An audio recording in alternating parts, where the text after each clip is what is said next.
मैं सीधा रुख करता हूं, मैं गौरव गोगोई को कोट करता हूं। गौरव, लेकिन एक इंटरेस्टिंग बात सामने आई है। 6:50 पर संसद के अंदर कुछ बड़ा हुआ है, और क्या बड़ा हुआ है मैं आपको बता देता हूं। अखिलेश यादव ने कहा कि योगी जी के बारे में आप कुछ कहेंगे, तो गृह मंत्री अमित शाह ने जवाब दिया योगी आदित्यनाथ में, हाँ वो भी रिपीट होंगे 2027 के अंदर, योगी रिपीट होंगे। यह सीधे तौर पर गृह मंत्री अमित शाह ने कहा। अखिलेश यादव ने जब यह बात बोली तो गृह मंत्री अमित शाह ने इसका जवाब दिया, ओके योगी रिपीट होंगे। अमित शाह कह रहे हैं कि अभी तो मोदी जी की 3 टर्म हुई है, 3 टर्म अभी बाकी है, और जेडीयू और टीडीपी का समर्थन है। हो क्या रहा है ये सब कुछ? अमित शाह जी ने सपने कांग्रेस के सारे और सपा के, उद्धव ठाकरे गुट के सब तोड़ रहे हैं आप लोग। जी ने जो भी सदन में कहा है पूरा आप समझ लीजिए, अखिलेश यादव जी के पूरे शरीर में, पेट में बहुत भयंकर दर्द होगा अभी। और इस विपक्ष का जो ये पूरा का पूरा गुमराह करने की एक साजिश है मुस्लिम संप्रदाय को लगातार कई वर्षों से, इस वक्फ बिल से उनका पूरा का पूरा चेहरा बेनकाब होगा। क्योंकि पारदर्शिता आने पर ये पता चलेगा कि वारिस पठान साहब के पार्टी के मुखिया ने 3-4 हजार करोड़ की जो जमीन मीडिया रिपोर्ट के मुताबिक दबाई बैठी है, वो मालूम चलेगा। जमायते उलेमा हिंद ने कितना दबाया है ये मालूम चलेगा। पहली बार बोल रहे हैं 40 वारिस पठान जी, पठान साहब ये आदत ठीक नहीं है। पठान जी आपको मैं सुन रहा था बहुत गंभीरता से, वकील साहब हैं आप, और ये जो बेनकाब होने का दिन आया है, ये इतिहास का एक ऐसा मोड़ पर भारत खड़ा होकर के चल पड़ा है, जहां से भारत के तमाम मुसलमान आज मोदी जी के लिए जय जयकार लगा रहे हैं। और वास्तव में सबका साथ, सबका प्रयास, सबका विश्वास, सबका विकास को चरितार्थ किया है प्रधानमंत्री आदरणीय श्री नरेंद्र मोदी जी ने। पर शिवसेना को लग रहा है कि ये मुसलमानों को टारगेट करने का बिल है। शिवसेना उद्धव गुट को, समझ गया, शिवसेना असदुद्दीन ओवैसी की भाईचारे वाली पार्टी बन गई है। एआईएम और शिवसेना उद्धव ठाकरे वाले में मुझे कोई अंतर नहीं दिखता, क्योंकि दोनों की जुबान एक जैसी है। मैं ये सवाल पूछना चाहता हूं उस देश में आपके चैनल के माध्यम से कि वो तमाम महिलाएं जो आज उम्मीद की नजर से देख रही हैं कि वक्फ बोर्ड में मैं भी बैठूंगी, जो हमारा हक मारा गया 70-75 साल, अब वो आकर बैठेगी और वक्फ के प्रॉपर्टी को मैनेज करेगी। और अगर किसी ने महान मकसद से दान किया कि स्कूल चलाना है, उसपे स्कूल चलेगा। 25% मुस्लिम समाज वक्फ बोर्ड पे, वक्फ ट्रिब्यूनल पे जाकर केस कर चुका है, क्योंकि उसी की जमीन को कोई कब्जा कर लिया है। और दूसरा, जो जमीनें वक्फ की नहीं है, जैसे संसद के बारे में क्लेम करना, एक गांव को पूरा का पूरा क्लेम कर लेना, कोई मंदिर क्लेम कर लेना, ये विवाद का अंत होगा। ये विवाद का आपको लग रहा है अंत होगा? लेकिन मैं रुक करता हूं। आनंद दुबे, छिपेगा और कमल हमेशा खिलेगा। ओके, श्रीकांत शिंदे कह रहे हैं कि अगर आज बाला साहब ठाकरे होते तो उन्हें उद्धव गुट के रुख से बहुत दुख होता।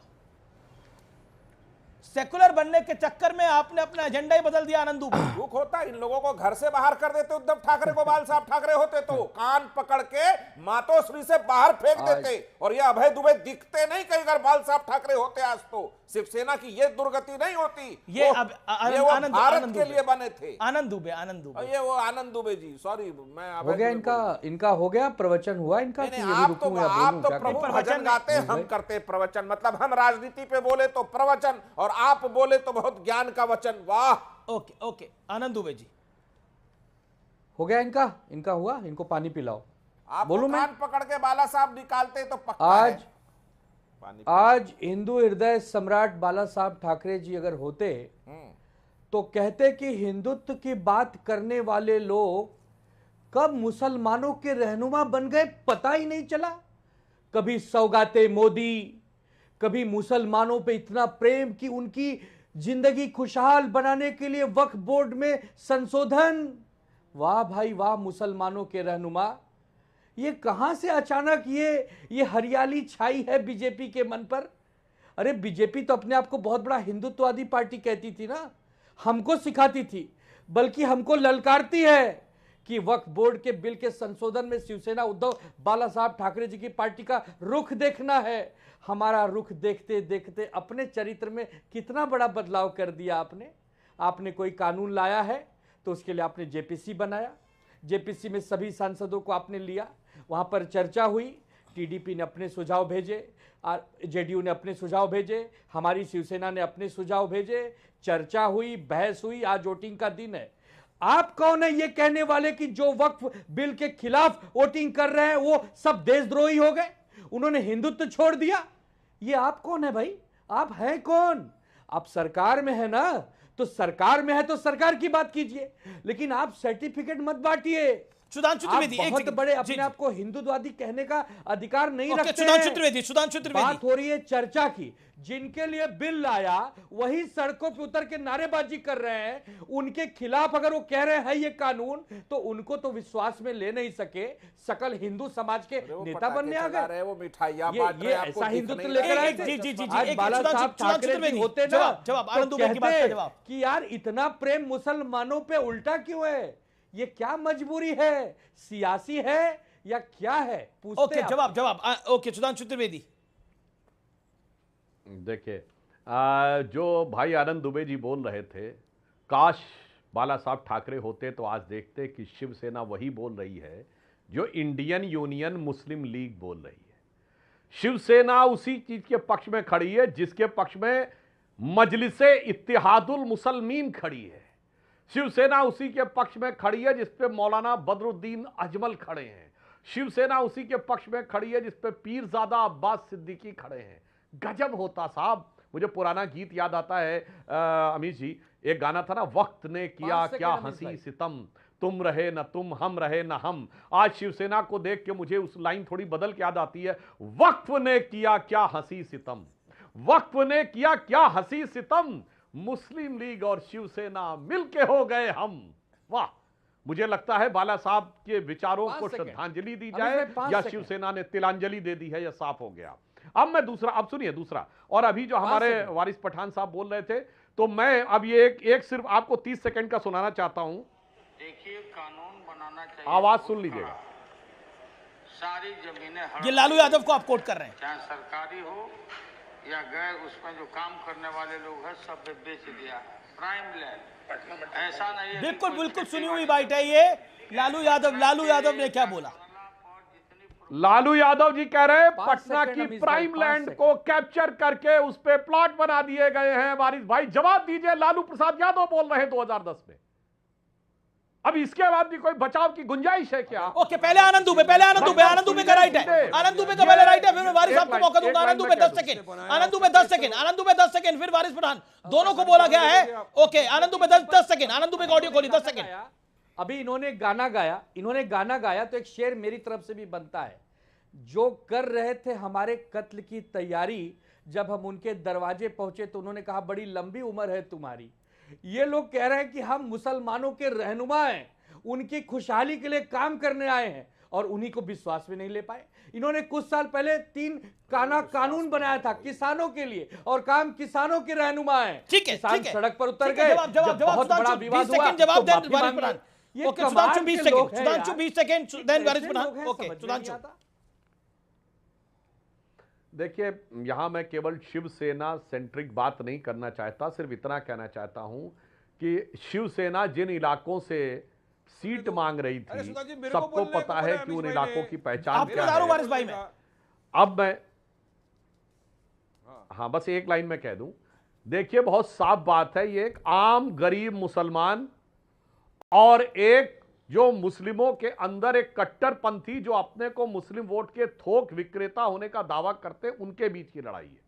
यह मुसलमानों के अंदर जमीन की बादशाहत और गरीबों गुर्बत के बीच की लड़ाई है। ओके, वारिस बादशाहत के ठेकेदारी खत्म हो रही है, अब ठेकेदारी खत्म हो रही है, ठेकेदारी खत्म हो रही है, और गरीब मुसलमानों को अपना हक मिल रहा है। क्या वही चुभ रहा है विपक्ष को?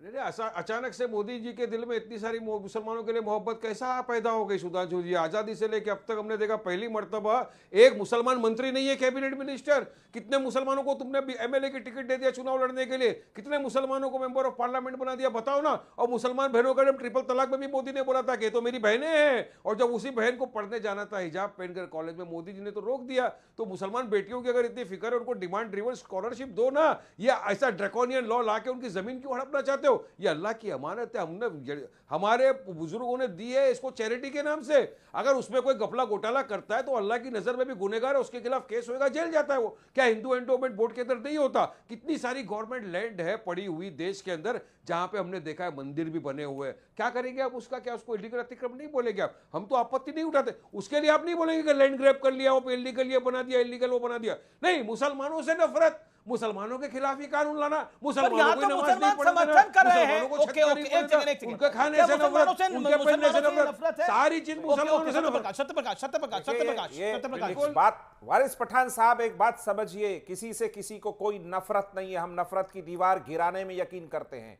मुस्लिम समाज को पहली बार सच में तो उस कांग्रेस महिलाओं ओवैसी को की पार्टी और उद्धव सेना को तकलीफ क्या है? तकलीफ सपा उसको- को तकलीफ क्या है? तकलीफ उसको इस बात का है कि उनके जितने चहेते हमको लोग कोई वक्फ बोर्ड की तकलीफ जमीन को नहीं है। कब्जा करके मैंडेट पट्टेदारी आपके पे पास चला है। रहे हैं, आप चाहे उनका पास चेहरा करा ले बेनकाब जाओ, होगा, चाहे मत क्योंकि पास। पारदर्शिता तकलीफ किसे आएगी, है पता अमित भाई? चलेगा कौन जमीन कहाँ किसको है। तकलीफ वो है? मुस्लिम समाज को झुंझुना पकड़ाते रहे 75 साल से, हम तो सिर्फ झुंझुना चर्चा फिर पकड़ाना चाहते थे। चाहते। चंद जिसको मुट्ठी भर JPC लोग आपने कहा। उस वक्फ बोर्ड की जमीन के मकसद आनंद दुबे कुछ कहना चाह रहे अलग हैं? मकसद में ढाल आनंद दुबे, आनंद दुबे कुछ enjoy कहना कर चाह रहे हैं? हैं। आनंद दुबे 10 मैं सेकंड कुछ ये कहना चाह कहना रहे चाह हैं? रहा हूं अमीश भाई, मैं ये कहना चाह रहा हूं, आप मैं ये कहना ओवैसी चाह रहा हूं के कि साथ जब खड़े आपने हैं, कोई बिल आप संशोधन कांग्रेस के लाया साथ है, खड़े हैं, तो आप आप उस पे अबू चर्चा- आसिम आजमी के साथ खड़े हैं, वो यानी सपा खड़े के साथ कहाँ खड़े हैं। हैं?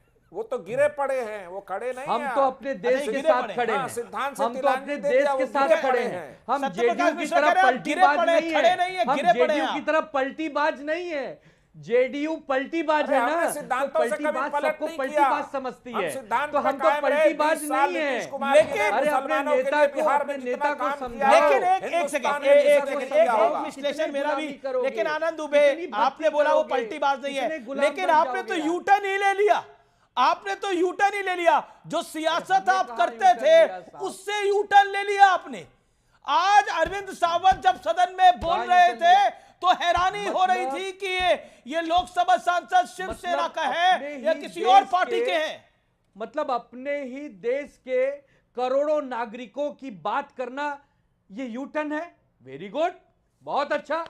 सबका साथ सबका विकास, सौगाते मोदी, वारे वाह U turn. Sudhanshu Trivedi, 360 Sudhanshu degree Trivedi U turn वाले आज हमें यूटर्न सिखा रहे हो। ओके, सुधांशु सौगाते त्रिवेदी, मोदी वाले ये हमें- यूटर्न नहीं हमें है, सिखा ये रहे हो यूटर्न नहीं है, हिंदुत्व ये क्या होता ये असल में सबका साथ और सबका विकास एक्चुअल में करना चाहते हैं।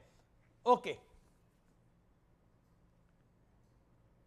देखिए, मैं सिर्फ एक बात कहूंगा, जहां तक मुस्लिम समाज को लाभ देने की बात है तो मोदी जी की सरकार आने के बाद बिल्कुल बगैर किसी भेदभाव के, चाहे उज्ज्वला योजना में गैस देनी हो, चाहे शौचालय देना हो, चाहे प्रधानमंत्री आवास योजना में मकान देना हो, चाहे किसान सम्मान राशि देनी हो, सबको दिया गया।